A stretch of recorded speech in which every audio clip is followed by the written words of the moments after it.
양산 의뢰 총선 성격 안정적인 국정 운영이 44.6, 정부의 독주 견제가 47.8%로 좀 비슷하게 나왔고요. 예. 누구에게 투표할 건지 물었는데 더불어민주당의 김두관 47, 그리고 국민의힘의 김태호 45.9%로 오차범위 내에서 아주 팽팽했습니다. 예. 비례정당 투표에서는 민주연합 20.2, 국민의미래 35.9, 녹색정의당 2.2, 새로운미래 3.8, 개혁신당 3.8, 조국혁신당이 22.7%였습니다. 그리고 마지막으로 대통령 국정 운영에 대해서는 긍정평가가 44.8, 부정평가가 51.5%로 오차범위 내에 있습니다.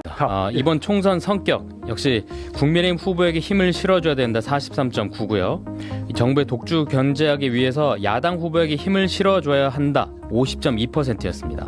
그럼 누구에게 투표할 건지 물었는데요. 민주당 민홍철 48.1, 국민의힘 박성호 41.8%로 오차범위 내였습니다. 예.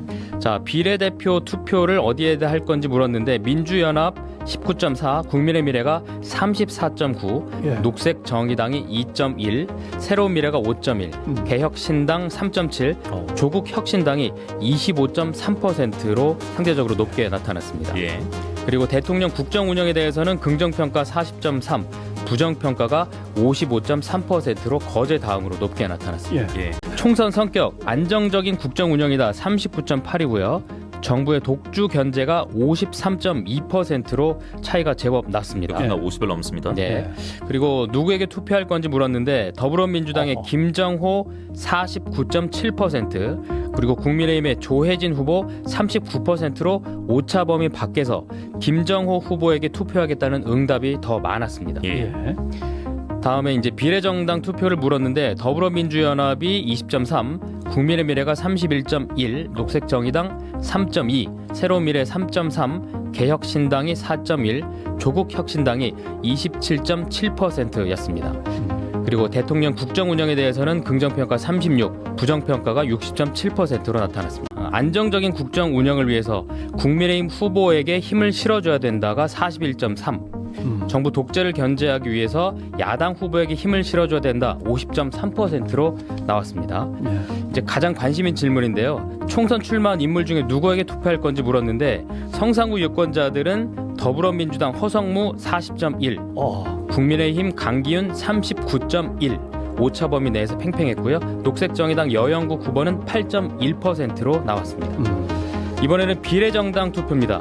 성산구 응답자들은 더불어민주연합 15.8, 국민의미래 31.7, 녹색정의당 4.9, 새로운미래 5.7, 개혁신당 7.6, 조국혁신당 22%로 나타났습니다. 예, 마지막으로 윤석열 대통령의 국정 운영에 대해서는 긍정평가 41.5, 부정평가가 55.4%였습니다. 진해구를 보시면 역시 안정적인 국정 운영 위해서 국민의힘 후보에게 힘을 실어줘야 된다가 42.8, 예. 또 야당 후보에게 힘을 실어줘야 된다 49.2%로 오차범위 내였고요.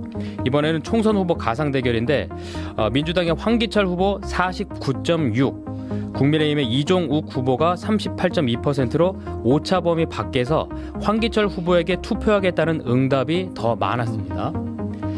자, 그러면 비례대표 어느 정당에 투표할 건지 물었는데 더불어민주연합 21.2, 국민의미래가 34.3, 녹색정의당 1.7, 새로운미래 3.9, 개혁신당 3.6, 조국혁신당이 22.8% 등으로 나왔습니다. 마지막으로 대통령의 국정 운영 긍정평가가 41.9, 부정평가가 52.7%로 나타났습니다. 이번 총선 성격을 물었더니 안정적인 국정 운영을 위해서 국민의힘 후보에게 힘을 실어줘야 된다가 42.8, 반대로 야당 후보에게 힘을 실어줘야 된다가 51.5% 나왔습니다. 또 가상 대결했는데요. 민주당 변광용 48.3, 국민의힘 서일준 40.9%로 오차범위 내였습니다. 개혁신당의 김범준 3.8%로 나타났습니다.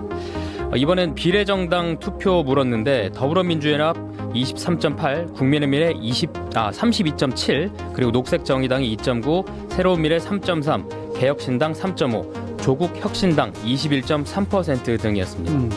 그리고 대통령의 국정운영 긍정평가가 39.4, 부정평가는 56.5%로 나왔습니다.